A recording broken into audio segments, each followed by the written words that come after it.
Ce soir, des nouvelles de dernière minute. En ce moment, les sénateurs républicains font face à un test crucial pour le soi-disant grand et magnifique projet de loi du président Trump.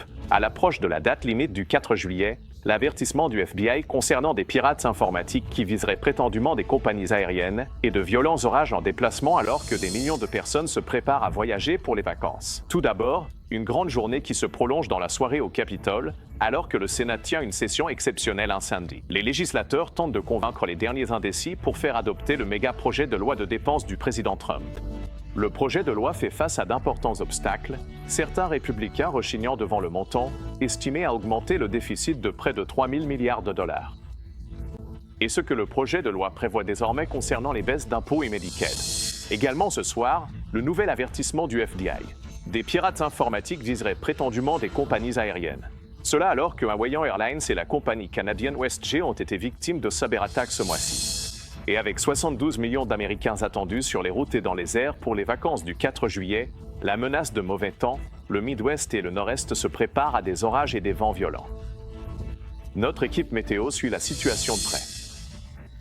Hommage à la députée du Minnesota, Melissa Hortman, et à son mari, abattu chez eux il y a 2 semaines dans ce que les procureurs ont qualifié d'assassinat politique. L'ancien président Joe Biden et l'ancienne vice-présidente Kamala Harris faisaient partie des personnes présentes aux funérailles. Des milliers de personnes ont envahi les rues de Téhéran alors que l'Iran organisait des funérailles nationales pour les commandants militaires et les scientifiques nucléaires tués lors du conflit avec Israël, et ce que le président Trump a déclaré à propos de la possibilité de bombarder à nouveau l'Iran. Un nouveau rebondissement dans le recours collectif pour piratage contre un ancien entraîneur adjoint de football de l'Université du Michigan. Jim Harbaugh, de la NFL, est désormais ajouté comme défendeur. Ce que nous apprenons ce soir. Le milliardaire et sa fiancée, les nouveaux détails et les protestations autour du mariage somptueux de Jeff Bezos et Lauren Sanchez à Venise. Bruce Springsteen offre à ses fans quelque chose qu'ils n'ont jamais entendu auparavant. Et l'hommage émouvant lors de la draft de la NHL, le choix numéro 1 de 17 ans honorant sa mère disparue. Depuis le siège mondial d'ABC News à New York, voici World News Tonight. Bonsoir, merci de nous rejoindre en ce samedi. Je suis Whit Johnson. Plusieurs actualités en développement ce soir, l'avertissement du FBI concernant des hackers qui cibleraient prétendument des compagnies aériennes et de violents orages en déplacement alors que des millions de personnes se préparent à voyager pour les vacances. Mais nous commençons ce soir avec une nouvelle de dernière minute, un vote crucial pour le soi-disant « Big Beautiful Bill » du président Trump. Le Sénat tient une session exceptionnelle ce samedi soir pour faire avancer le projet de loi sur les baisses d'impôts et les dépenses du président. Les démocrates insistent désormais pour que le texte soit lu à haute voix dans l'hémicycle, ce qui pourrait prendre des heures. Le président Trump met la pression sur les législateurs républicains pour qu'ils fassent parvenir la mesure sur son bureau d'ici la fête de l'indépendance, dans moins d'une semaine. Mais le sort final de la législation reste incertain, certains républicains hésitant encore en raison du coût et des coupes proposées dans Medicaid. Jay O'Brien d'ABC nous ouvre le sujet depuis Capitol Hill. Ce soir, alors que l'échéance du 4 juillet fixée par le président Trump approche, les républicains du Sénat se dépêchent de rassembler suffisamment de soutien avant un vote test crucial sur le soi-disant « Big Beautiful Bill » du président. Le paquet législatif de près de 9 pages prolonge les baisses d'impôts de 2017 de Trump, ajoute de nouvelles dispositions comme l'exonération d'impôts sur les pourboires et les heures supplémentaires et prévoit d'importantes coupes dans Medicaid. Le Bureau du budget du Congrès, non partisan, estime que cela pourrait entraîner la perte d'assurance pour près de 11 millions de personnes au cours de la prochaine décennie. Les démocrates prévoient désormais de forcer une lecture potentiellement longue de plusieurs heures de l'intégralité du méga-projet de loi républicain au Sénat, ce qui repousserait probablement le vote final sur la législation à la fin de dimanche ou à lundi. Avec une longue liste de promesses de campagne en jeu, Trump reste à Washington ce week-end pour faire avancer le projet de loi, emmenant 3 sénateurs jouer au golf sur son parcours en Virginie et disant aux républicains qu'il veut que le texte soit prêt à être signé avant le 4 juillet. Le président est très impliqué tout au long de ce processus et n'a jamais cessé de l'être. Les sénateurs travaillent maintenant tout le week-end, obligés de réécrire des éléments clés du projet de loi après que certaines dispositions ont été rejetées par le gardien des règles non partisan de la Chambre. Le chef de la majorité au Sénat, John Thune, ne peut se permettre de perdre que 3 républicains et certains membres de son parti rechignent face au coût du projet de loi, estimé à une augmentation du déficit national de 2,8 billions de dollars d'ici 2034. Le président Trump qualifie ses opposants républicains de faiseurs de spectacle. Êtes-vous un faiseur de spectacle? J'utiliserai le mot conservateur sur le plan budgétaire. Les républicains font semblant et prétendent se soucier de la dette, mais au final, ils votent aussi pour les dépenses. 8. Si ce projet de loi est adopté par le Sénat, il devra retourner à la Chambre où le président Johnson fait face à une majorité républicaine très mince et à une opposition croissante ce soir contre certaines de ces modifications apportées par le Sénat. Rappelle-toi, la version originale de ce projet de loi n'a été adoptée dans cette Chambre qu'à une seule voix près. 8. Et le temps presse. Jay O'Brien, merci. Passons maintenant à la montée des tensions autour du commerce. Le président Trump a mis fin aux discussions avec le Canada concernant leur projet de taxer les services numériques des géants américains de la tech. Retrouvons tout de suite Selena Wang, correspondante principale d'ABC à la Maison-Blanche. Alors Selena, comment ces discussions ont-elles échoué? Eh bien, 8. Le président Trump projette la faute sur le Canada à cause de sa nouvelle taxe sur les entreprises technologiques américaines qui doit entrer en vigueur lundi. Les responsables canadiens estiment que cela coûtera plus de 2 milliards de dollars par an aux géants américains de la tech. Trump affirme que le Canada a été difficile et dit que les États-Unis détiennent tous les atouts en matière de négociation commerciale. Actuellement, certaines importations canadiennes sont soumises à des droits de douane de 25%, tandis que l'acier et l'aluminium sont taxés à 50%. Le président annonce maintenant qu'il fixera un nouveau taux de droit de douane sur les produits canadiens d'ici la semaine prochaine.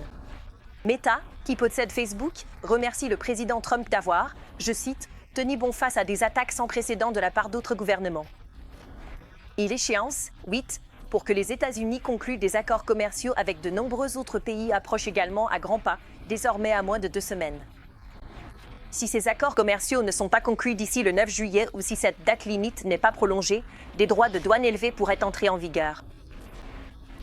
Selena Wang à la Maison-Blanche pour nous, merci. Passons maintenant à l'avertissement du FDA concernant les pirates informatiques qui cibleraient les compagnies aériennes à l'approche des vacances chargées du 4 juillet. Cela alors que 2 compagnies aériennes affirment avoir déjà été touchées et que de violentes tempêtes ont déclenché des centaines d'annulations de vols à l'aéroport très fréquenté d'Atlanta. Voici Fait Abub d'ABC. Ce soir, les menaces qui planent sur les Américains alors que des millions de personnes se préparent à voyager pour les vacances du 4 juillet. Le FBI avertit que des cybercriminels ont les compagnies aériennes dans leur ligne de mire, alléguant qu'un groupe de hackers appelé Scattered Spider cherche à voler des informations sensibles en se faisant passer pour des employés et des sous-traitants des compagnies aériennes.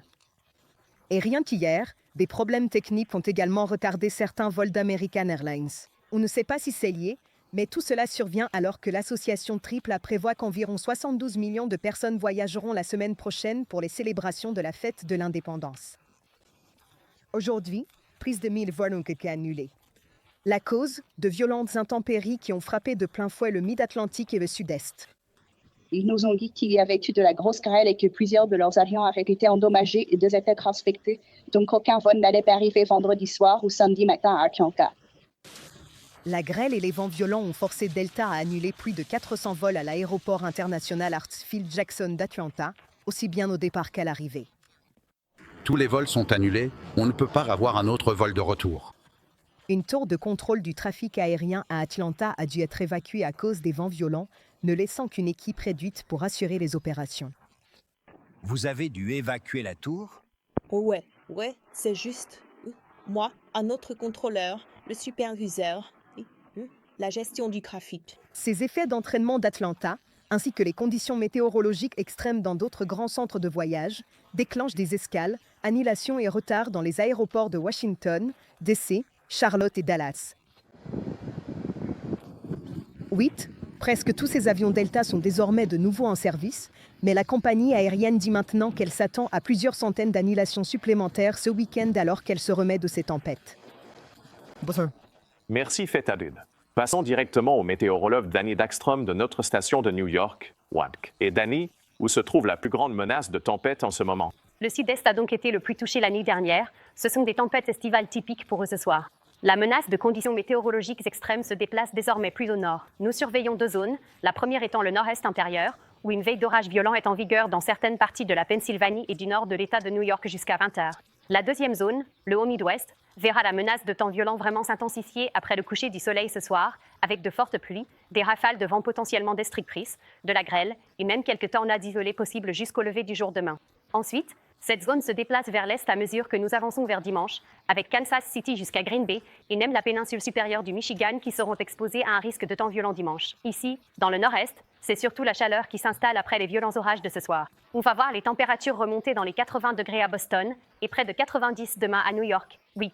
Ce ne sera pas aussi intense que la chaleur que nous avons ressentie plus tôt cette semaine, bien sûr, mais l'humidité va aussi grimper à l'approche du jour férié. Ce sera quand même un jour férié très chaud pour beaucoup de monde. Oui. Très bien, on va s'y préparer. Merci, Danny Backstrom. Ce soir, les proches se sont réunis aujourd'hui pour les funérailles de la députée du Minnesota Melissa Hortman et de son mari.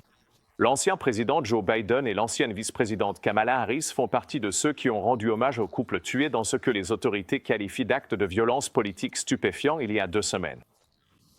Leur Golden Retriever adoré a également été honoré. Voici Christiane Cordreau d'ABC. Ce soir, une communauté et une basilique pleine de proches font leurs adieux à l'ancienne députée démocrate de l'État, Melissa Hortman, et à son mari Mark, 2 semaines après qu'ils ont été abattus chez eux dans ce que les procureurs qualifient d'assassinat politique. Seigneur, fais de moi un instrument de ta paix. Là où il y a de la haine, que je sème l'amour. Tous deux sont rappelés comme de formidables parents qui aimaient cuisiner et jardiner. Le gouverneur du Minnesota, Tim Walz, a déclaré aujourd'hui que Melissa était la présidente la plus influente de l'histoire de l'État. Pendant 7 ans, j'ai eu le privilège de promulguer son programme en loi. Je sais que des millions de Minnesotans vivent mieux aujourd'hui parce qu'elle et Mark ont choisi le service public et la politique. La mort du couple, ainsi que la fusillade du chien de la famille, nommé Gilbert, a déclenché une chasse à l'homme de 2 jours qui a mené à l'arrestation de Lance Bolte, 57 ans, que les procureurs accusent d'avoir traqué les victimes comme du gibier. Ce même matin-là, Bolte est également accusé d'avoir tiré sur le sénateur d'État John Hoffman et sa femme Lisette à leur domicile. L'ancien président Biden a rendu visite au Hoffman à l'hôpital hier et a assisté aujourd'hui aux funérailles avec l'ancienne vice-présidente Harris, tous deux faisant partie des milliers de personnes venues rendre hommage aux Hortman exposés en chapelle ardente. Je suis simplement venu rendre hommage à Melissa, Mark et Gilbert. La famille était depuis longtemps bénévole auprès de l'association Helping Paw et dont a formé des chiens d'assistance pendant des années. Gilbert était l'un des plusieurs Golden Retrievers que les Hortman ont formés pour devenir chiens d'assistance, bien que des amis soupçonnent que Gilbert ait échoué à sa formation juste pour pouvoir rester avec les Hortman. Et au final, il était là, à leur côté. 8. Bolke n'a pas encore prévu. Il y avait une audience prévue pour hier, mais son avocate a demandé un report, ardent que son client n'a pas dormi à cause des conditions auxquelles il est soumis en prison. Le juge a reporté l'audience au 3 juillet. Christiane Cordreau, merci. Passons maintenant à l'étranger aux foules massives assistant aux funérailles nationales des chefs militaires et des scientifiques nucléaires tués pendant le conflit de 12 jours entre l'Iran et Israël, et à ce que le président Trump dit ce soir à propos d'une éventuelle autre frappe contre l'Iran à l'avenir. Marcus Maud d'ABC est à Tel Aviv. Des cris de « mort à l'Amérique » et « mort à Israël » résonnent ce soir dans les rues de Téhéran. Alors que des milliers de personnes se rassemblent pour pleurer la perte des principaux commandants et scientifiques nucléaires iraniens, tous assassinés pendant les 12 jours de guerre qui ont apporté une nouvelle vague de destruction au Moyen-Orient. Ce cessez-le-feu fragile entre l'Iran et Israël tient toujours, les deux pays échangeant désormais des menaces au lieu de bombes. Le président Trump a averti les Iraniens que les États-Unis pourraient frapper à nouveau s'ils reprenaient un enrichissement élevé de l'uranium. Il y a tout juste une semaine, le président lançait cette mission spectaculaire, baptisée Opération Midnight Hammer, lorsque des bombardiers B-2 ont largué plus d'une douzaine de bombes anti-bunker sur plusieurs sites nucléaires en plein cœur de l'Iran. Ce soir, les avis divergent quant à savoir si le programme iranien a été aussi gravement endommagé que le président l'a laissé entendre. Des sources ont indiqué à ABC News que le premier rapport du Pentagone montre que les centrifugeuses iraniennes restent intactes, tandis que l'Agence internationale de l'énergie atomique avertit que 900 livres d'uranium proches du grade militaire ne sont toujours pas localisés. Trump a vivement critiqué l'idée que l'Iran ait déplacé cet uranium avant les frappes. Vous savez ce qu'ils ont déplacé eux-mêmes? Ils essayaient tous de partir. Il n'a rien déplacé d'être. 8. La situation est restée globalement calme ici après le cessez-le-feu, mais de nouvelles violences ont éclaté ici au Moyen-Orient. De nouveaux affrontements violents ont eu lieu en Cisjordanie, où des colons israéliens ont attaqué des villageois palestiniens et des soldats israéliens. Le chef d'état-major de l'armée israélienne avertit que la situation pourrait se terminer en catastrophe. Marcus Moore pour nous, merci. Ce soir, la nouvelle bombe dans le procès collectif pour piratage informatique contre un ancien entraîneur adjoint de football de l'Université du Michigan. L'entraîneur de la NFL Jim Harbaugh et l'ancien entraîneur-chef des Wolverines ont maintenant ajouté à ce procès et aux allégations auxquelles il est confronté. Voici Mélissa Adam d'ABC. Ce soir, cette révélation choque juste avant la pré-saison de la NFL.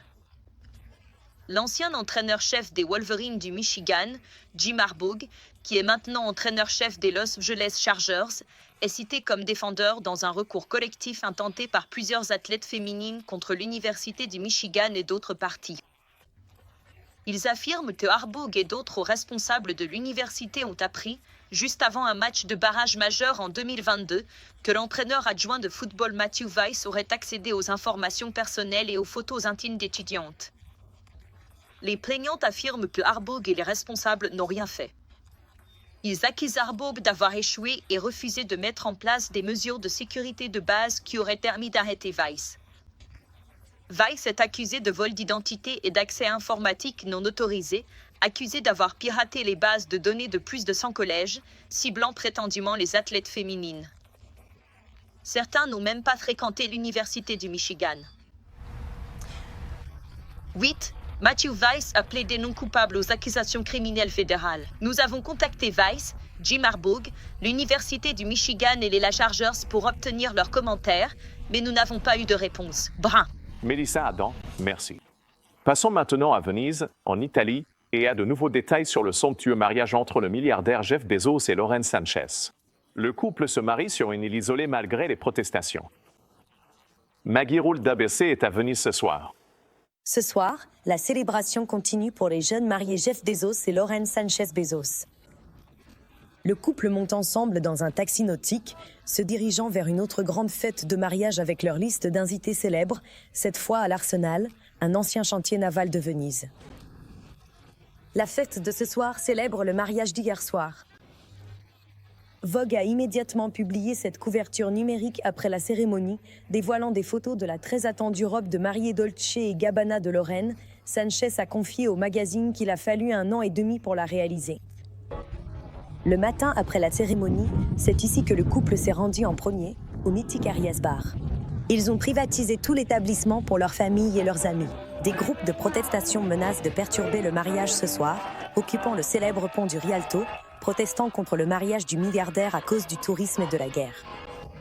Quelle est l'ampleur de ces manifestations et contre quoi les gens protestent-ils? Elles paraissent très importantes, si l'on lit les journaux, mais elles sont très modestes si l'on compte le nombre de participants. Ce sont les mêmes personnes qui, chaque année, trouvent une nouvelle occasion de se plaindre et de manifester. Et le maire adjoint nous dit qu'il estime que ce mariage rapporte plus de 30 millions de dollars à l'économie locale. Merci, Maggie Roule. Nous vous en sommes reconnaissants. Il y a encore beaucoup à venir ce samedi dans World News Tonight. Une urgence enfumée au large de la côte atlantique de la Floride, les gardes-côtes interviennent en urgence. Et une grande sortie de The Boss, Bruce Springsteen dévoile de la nouvelle vieille musique. Restez avec nous. À présent, ce soir, des moments terrifiants dans les eaux au large de la Floride centrale. Une épaisse fumée s'échappait d'un bateau en feu cet après-midi près de Port Canaveral. Les gardes-côtes ont secouru les 4 personnes à bord. Un bon samaritain a également prêté main forte. Aucune blessure n'a été signalée. À peine quelques semaines après le début de la saison des ouragans, le Pentagone coupe l'accès aux données de 3 satellites météorologiques clés. Les instruments uniques, qui doivent être arrêtés d'ici lundi, recueillent des informations la nuit et partent en nuageux, fournissant des données cruciales pour prévoir l'intensification rapide des tempêtes. Les scientifiques avertissent que l'arrêt de ces données pourrait avoir un impact négatif sur les prévisions pour des millions de personnes vivant dans des zones à risque d'ouragan. L'administration Trump n'a pas expliqué cette décision. À notre retour, la nouvelle sortie de Bruce Springsteen, quelque chose que vous n'avez encore jamais entendu. Passons maintenant à l'index, un grand week-end pour les fans de Bruce Springsteen. Elle a dit « Maintenant, Johnny, l'amour ne signifie plus rien pour moi ». Le boss sort tracks de The Lost Album, 83 chansons issues de cet album jamais publié auparavant, une musique qui s'étend sur 35 ans. Springsteen explique qu'il a joué cette musique pour lui-même et pour des amis proches pendant des années. Le baseball a perdu l'un de ses plus récents membres du Hall of Fame. L'ancien voltigeur Dave Parker est décédé. Il a lutté contre la maladie de Parkinson pendant 12 ans. Parker a passé 11 de ses 19 saisons à Pittsburgh. Le MVP de la Ligue nationale en 1978 a ensuite remporté une série mondiale avec les Pirates de 1979, surnommée We Are Family. Parker a été élu au Hall of Fame en décembre. Il devait être intronisé le mois prochain. Dave Parker avait 74 ans. À venir, le moment émouvant lors de la draft. Enfin ce soir, le premier choix de la LNH est un moment fort en émotion. Cousu pour la sensibilisation au cancer du sein, puis pointe vers le ciel avant de parler avec la direction des Islanders. Merci, les gars. Désolé, ça va, on est bon. Tes parents devraient être extrêmement fiers de toi. Je sais que ta mère est fière de toi. Je vous remercie de m'avoir donné ma chance. Je veux juste dire à ma mère et, tu sais, à toute ma famille et mes amis, merci pour tout. Schaeffer, plus tard, plein d'espoir pour l'avenir. Tu as attendu ce moment toute ta vie, et comme je l'ai dit, j'aurais aimé que ma mère soit là, mais je sais qu'elle est avec eux, moi, mon frère et mon père en esprit. Merci d'avoir regardé. Bonne nuit. David Muir, le journal télévisé le plus regardé d'Amérique. Et maintenant, le World News Tonight d'ABC a remporté l'Emmy du meilleur programme d'information en direct pour la 3e année consécutive.